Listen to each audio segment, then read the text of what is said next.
തദ്ദേശ സ്ഥാപനങ്ങളിലേക്കുള്ള തിരഞ്ഞെടുപ്പ് പ്രഖ്യാപിച്ചു കഴിഞ്ഞു. എല്ലാ രാഷ്ട്രീയ പാർട്ടികളും സജീവമായി രംഗത്തിറങ്ങി. സമാന്തരമായി ചർച്ചകളും തുടങ്ങിയിട്ടുണ്ട്. ആര് നേടും, ഏത് മുന്നണി മുൻതൂക്കം നേടും എന്നത് സംബന്ധിച്ച് കഴിഞ്ഞ കുറച്ചു കാലമായി എന്ന് വെച്ചാൽ ഇടതുപക്ഷ മുന്നണി അധികാരത്തിൽ വന്നതിന് ശേഷം ഒന്നാം പിണറായി സർക്കാർ ആയിക്കോട്ടെ രണ്ടാം പിണറായി സർക്കാർ ആയിക്കോട്ടെ നിരന്തരം ഇടതുപക്ഷത്തിനെതിരെ CPM-നെതിരെ വാർത്തകൾ കൊടുക്കുകയും വ്യക്തിപരമായ അധിക്ഷേപം മുഖ്യമന്ത്രിക്കെതിരെ നടത്തുകയും ഒക്കെ ചെയ്ത മാധ്യമങ്ങൾ ഇപ്പോൾ ചില കാര്യങ്ങൾ പറഞ്ഞു തുടങ്ങിയിട്ടുണ്ട്. തദ്ദേശ സ്വയംഭരണ സ്ഥാപനങ്ങളിലേക്ക് നടക്കുന്ന തെരഞ്ഞെടുപ്പിൽ ഇടതു മുന്നണിക്ക് തന്നെയായിരിക്കും മുൻതൂക്കം. എന്നാൽ അത് നിയമസഭാ തെരഞ്ഞെടുപ്പിൽ പ്രതിഫലിക്കില്ല. ഇതാണ് ഇപ്പോഴത്തെ ന്യായം. ഒരു കാര്യം സമ്മതിക്കുന്നുണ്ട് എല്ലാവരും, തദ്ദേശ സ്ഥാപനങ്ങളിലേക്ക് തെരഞ്ഞെടുപ്പ് നടക്കുമ്പോൾ അവിടെ LDF-ന് തന്നെയാണ് CPM-ന് തന്നെയാണ് മുൻതൂക്കം എന്ന്. കേരളത്തിൽ CPM-നെതിരെ നിരന്തരം, മുഖ്യമന്ത്രിക്കെതിരെ നിരന്തരം, മുഖ്യമന്ത്രിയുടെ കുടുംബത്തിനെതിരെ വ്യക്തിപരമായി പോലും അധിക്ഷേപം ഉന്നയിക്കുന്ന സോഷ്യൽ മീഡിയ യൂട്യൂബ് ചാനലാണ് മറുനാടൻ മലയാളി. മറുനാടൻ മലയാളിയുടെ മേധാവി ഷാജിസ് കറിയ പറയുന്നു ഇടതുപക്ഷത്തിന് തന്നെയായിരിക്കും മുൻതൂക്കം എന്ന്. അതോടൊപ്പം അദ്ദേഹം ഒരു കാര്യം കൂടി പറയുന്നു, പക്ഷേ. ആ പക്ഷേ എന്താണ് എന്ന് നമുക്ക് കേൾക്കാം.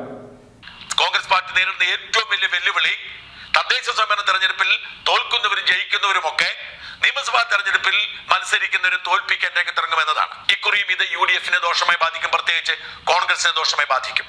ഈ തദ്ദേശ സ്വയംഭരണ തെരഞ്ഞെടുപ്പിലെ ഫലം UDF-ന് നിർണായകമാണ്. അവരുടെ വിജയസാധ്യതയെ ബാധിക്കുന്ന തരത്തിൽ ഇത് മാറാം. എന്നാൽ തദ്ദേശ സ്വയംഭരണ തെരഞ്ഞെടുപ്പിൽ മുൻതൂക്കം ഉണ്ടായാലും ആ മുൻതൂക്കം നിയമസഭാ തെരഞ്ഞെടുപ്പിൽ LDF-ന് ഉണ്ടാവണമെന്നില്ല. നിയമസഭാ തെരഞ്ഞെടുപ്പ് കൃത്യമായ രാഷ്ട്രീയ തെരഞ്ഞെടുപ്പാണ്. രാഷ്ട്രീയ തെരഞ്ഞെടുപ്പിൽ LDF-ന് ഒട്ടും അനുകൂലമായ അന്തരീക്ഷമില്ല. അവരെന്തെല്ലാം നമ്പർ ഇറക്കിയാലും എന്തെല്ലാം നുണ പറഞ്ഞാലും ജനവികാരം അവർക്കെതിരാണ്. നിയമസഭാ തെരഞ്ഞെടുപ്പിൽ വലിയ തിരിച്ചടി ഉണ്ടാവാം. എന്നാൽ അതേ തിരിച്ചടി തദ്ദേശ സ്വയംഭരണ തെരഞ്ഞെടുപ്പിൽ ഉണ്ടാവണമെന്നില്ല. നിലവിൽ അവർക്കുള്ള പല സീറ്റുകളും നഷ്ടപ്പെടും, അവരുടെ ഭൂരിപക്ഷം കുറയും. പക്ഷേ ഓവറോൾ മുൻതൂക്കം ഇടതുപക്ഷത്തിന് തന്നെയാവും. എന്നാൽ ഇതിനെ ഒരു സെമി ഫൈനൽ എന്ന നിലയിൽ കണക്കാക്കാൻ കഴിയില്ല. തദ്ദേശ സ്ഥാപനങ്ങളിലേക്ക് നടക്കുന്ന തെരഞ്ഞെടുപ്പിൽ പ്രധാന വിഷയം പ്രാദേശിക വിഷയമായിരിക്കും. പ്രാദേശിക വിഷയമാകുമ്പോൾ, അതോടൊപ്പം തന്നെ പ്രാദേശിക ബന്ധങ്ങളാകുമ്പോൾ ഇടതുപക്ഷത്തിനാണ്, CPM-നാണ് മേൽക്കൈ നേടാൻ കഴിയുക. പഞ്ചായത്ത് തലത്തിൽ, നഗരസഭകളിലായാലും വാർഡ് തലത്തിലൊക്കെ സജീവമായി പ്രവർത്തിക്കുന്നത് CPM-ആണ്, ഇടതുപക്ഷമാണ്. അതുകൊണ്ട് അവർക്ക് മേൽക്കൈ ഉണ്ടാക്കാൻ കഴിയും. എന്നാൽ അത് സർക്കാരിന് അനുകൂലമായ വിധിയെഴുത്തായി കാണാൻ കഴിയില്ല. അവിടെ ചർച്ച ചെയ്യുന്ന രാഷ്ട്രീയം വേറെയാണ്. CPM-നെതിരെ, LDF സർക്കാരിനെതിരെ വലിയ ജനവികാരം കേരളത്തിലുണ്ട്. അതുകൊണ്ട് ഒരിക്കലും തദ്ദേശ സ്വയംഭരണ സ്ഥാപനങ്ങളിലേക്കുള്ള വിജയം, LDF-ന്റെ വിജയം, അത് അതേപോലെ നിയമസഭാ തെരഞ്ഞെടുപ്പിൽ പ്രതിഫലിക്കില്ല എന്ന് പറഞ്ഞു വെക്കാനാണ് ഈ മാധ്യമങ്ങൾ എല്ലാവരും ശ്രമിച്ചുകൊണ്ടിരിക്കുന്നത്. ഷാജിസ് കറിയ മാത്രമല്ല, CPM-നെ LDF-നെ നിരന്തരമായി എതിർത്തുകൊണ്ട്, വ്യക്തി അധിക്ഷേപം പോലും നടത്തിക്കൊണ്ട് യൂട്യൂബ് ചാനലുകളിൽ, സോഷ്യൽ മീഡിയയിലൊക്കെ പ്രതികരിക്കുന്ന മിക്കവാറും ആളുകളും ഒരു കാര്യം സമ്മതിക്കുന്നുണ്ട്, തദ്ദേശ സ്വയംഭരണ സ്ഥാപനങ്ങളിലേക്ക് നടക്കുന്ന തെരഞ്ഞെടുപ്പിൽ LDF മേൽക്കൈ നേടും എന്നും. അത് മതി, അത്രയെങ്കിലും അവർ സമ്മതിച്ചല്ലോ. 2020 തദ്ദേശ സ്വയംഭരണ സ്ഥാപനങ്ങളിലേക്ക് നടന്ന തെരഞ്ഞെടുപ്പിൽ LDF വൻ മുന്നേറ്റം നടത്തുന്നു. അപ്പോഴും എല്ലാവരും പറഞ്ഞിരുന്നു ഈ മുന്നേറ്റം നിയമസഭാ തെരഞ്ഞെടുപ്പിൽ കാണില്ല. ആ സമയത്ത് എന്ന് വെച്ചാൽ തദ്ദേശ സ്വയംഭരണ സ്ഥാപനങ്ങളിലേക്കുള്ള തെരഞ്ഞെടുപ്പ് കഴിഞ്ഞ ഉടനെ, LDF-ന് നേട്ടമുണ്ടായി കഴിഞ്ഞ ഉടനെ കൊണ്ടുപിടിച്ച പ്രചാരണമായിരുന്നു സംസ്ഥാന സർക്കാരിനെതിരെ. വലിയ തോതിൽ സ്വർണ്ണക്കടത്ത് കേസുമായി ബന്ധപ്പെട്ട് വാർത്തകൾ ഇങ്ങനെ നിരന്തരം വന്നുകൊണ്ടിരിക്കുന്ന സമയമാണ്. അപ്പോഴും എല്ലാ മാധ്യമങ്ങളും പറഞ്ഞുകൊണ്ടിരുന്നത് നടക്കില്ല, ഒരിക്കലും ഉണ്ടാകില്ല, LDF CPM അധികാരത്തിൽ വരില്ല. രണ്ട് കാരണങ്ങളാണ്. ഒന്ന്, സ്വർണ്ണക്കടത്ത് കേസ്. രണ്ടാമത്തെ കാരണം, എല്ലാ പ്രാവശ്യവും LDF വന്നാൽ UDF, UDF വന്നാൽ LDF. അതാണ് കേരളത്തിൽ സാധാരണ നടക്കുന്നത്. അതുതന്നെ ഇത്തവണയും നടക്കും, ഒരു സംശയവും വേണ്ട എന്നാണ് മാധ്യമങ്ങൾ പറഞ്ഞത്. അന്ന് മുഖ്യമന്ത്രിയാകാൻ രമേശ് ചെന്നിത്തല റെഡിയായി നിന്നു. എന്തിനേറെ പറയുന്നു, ആരൊക്കെയാണ് ഓഫീസിൽ വേണ്ടത്, ഏതൊക്കെ ഉദ്യോഗസ്ഥരെ എവിടെയൊക്കെ നിയമിക്കണം എന്ന കാര്യത്തിൽ പോലും ചർച്ചകൾ നടന്നുകൊണ്ടിരുന്നു. പട്ടിക തയ്യാറാക്കിയിരുന്നു എന്നാണ് കേട്ടത്. അത്രമാത്രം ആത്മവിശ്വാസത്തിലാണ് UDF ക്യാമ്പ് നിന്നിരുന്നത്. എന്തുകൊണ്ട്? ഈ മാധ്യമങ്ങളുടെ പ്രചാരണം തന്നെയാണ്. അതേപോലെയുള്ള പ്രചാരണമാണ് ഇപ്പോഴും നടക്കുന്നത്. തദ്ദേശ സ്വയംഭരണ സ്ഥാപനങ്ങളിലേക്കുള്ള തെരഞ്ഞെടുപ്പിൽ കഴിഞ്ഞ തെരഞ്ഞെടുപ്പിലുണ്ടാക്കിയ നേട്ടം എന്ന് വെച്ചാൽ 2020 നേട്ടം ഇത്തവണ ഉണ്ടാകില്ല, ചെറിയ തോതിൽ പിറകോട്ട് പോകും. എന്നാൽ അത് വൻ തിരിച്ചടിയായി മാറാൻ സാധ്യതയില്ല.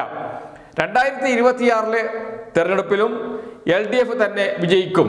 100 സീറ്റ് 99 സീറ്റ് ഒന്നും ലഭിക്കാൻ സാധ്യതയില്ല.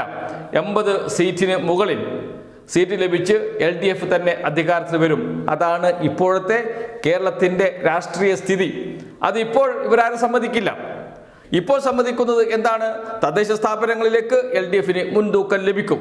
എന്നാൽ അത് നിയമസഭാ തെരഞ്ഞെടുപ്പിൽ പ്രതിഫലിക്കില്ല. ഒരു കാര്യവും വേണ്ട, സംശയമേ വേണ്ട. 2010 UDFന് മേൽക്കൈയുണ്ടായി. UDF സർക്കാർ അധികാരത്തിൽ വന്നു. ചെറിയ സീറ്റിനാണ് UDF സർക്കാർ അധികാരത്തിൽ വന്നത്. 2 സീറ്റിൻ്റെ ഭൂരിപക്ഷത്തിൽ 72 സീറ്റാണ് നേടിയത്. 2015 LDFന് മുന്നേറ്റമുണ്ടായി. LDF സർക്കാർ അധികാരത്തിൽ വന്നു. 2020 തദ്ദേശ തെരഞ്ഞെടുപ്പിൽ LDFന് നേട്ടമുണ്ടായി. 2021 LDF സർക്കാർ അധികാരത്തിൽ വന്നു. അതിനുശേഷം 2025 തദ്ദേശ സ്ഥാപനങ്ങളിലേക്കുള്ള തെരഞ്ഞെടുപ്പ് പ്രഖ്യാപിച്ചു കഴിഞ്ഞു. നേട്ടമുണ്ടാകുമെന്ന് നിരന്തരം CPMനെതിരെ വാർത്തകൾ നൽകിക്കൊണ്ടിരുന്ന സോഷ്യൽ മീഡിയ ഗ്രൂപ്പുകൾ, അതോടൊപ്പം തന്നെ പ്രമുഖ മാധ്യമങ്ങളൊക്കെ പറയുന്നു. അത് അങ്ങനെ തന്നെ സംഭവിക്കുകയും ചെയ്യും. എന്നാൽ നിയമസഭാ തെരഞ്ഞെടുപ്പിൽ അത് നടക്കില്ല എന്ന് പറയുന്നത് എന്തടിസ്ഥാനത്തിൽ? അതാണ് അവർക്ക് എങ്ങനെയെങ്കിലും ഒന്ന് ആശ്വസിക്കേണ്ടേ. 2 ദിവസമെങ്കിലും 2 ദിവസം, 1 മാസമെങ്കിലും 1 മാസം, ഇനി 3 മാസമെങ്കിലും 3 മാസം, അത്രയെങ്കിലും ആശ്വാസത്തോടെ ഇരിക്കട്ടെ. അതല്ലെങ്കിൽ ഭ്രാന്തായി പോകും. കാരണം എത്രയോ കാലമായി നിരന്തരം പിണറായി വിജയനെതിരെ, പിണറായി വിജയന്റെ കുടുംബത്തിനെതിരെ, LDFനെതിരെ, LDF നേതാക്കൾക്കെതിരെ ഇങ്ങനെ നിരന്തരം വാർത്ത നൽകി ഇനിയെങ്ങാനും LDF വീണ്ടും അധികാരത്തിൽ വന്നാലോ അത് ചിന്തിക്കാൻ പോലും കഴിയില്ല. അങ്ങനെ സംഭവിച്ചാൽ ഇവരൊക്കെ ഹൃദയം പൊട്ടി മരിച്ചു പോകും. അത്രമാത്രം പണിയെടുത്തിട്ടുണ്ട് ഇത്രയും കാലം. എന്നിട്ട് നടന്നില്ല എങ്കിൽ ഹൃദയം പൊട്ടി മരിക്കില്ലേ? അത് തീർച്ചയായും ഒഴിവാക്കണം. 3ാം പിണറായി സർക്കാരിന്റെ കാലത്തും ഇവർ ഇവിടെ തന്നെ ഉണ്ടാകണം എന്നാണ് എല്ലാവരും ആഗ്രഹിക്കുന്നത്, കേരളം ആഗ്രഹിക്കുന്നത്. ഒരു സംശയം വേണ്ട. 2026 2025 തദ്ദേശ തെരഞ്ഞെടുപ്പിൽ നേട്ടമുണ്ടാക്കിയാൽ 2026 LDF തന്നെ അധികാരത്തിൽ വരും.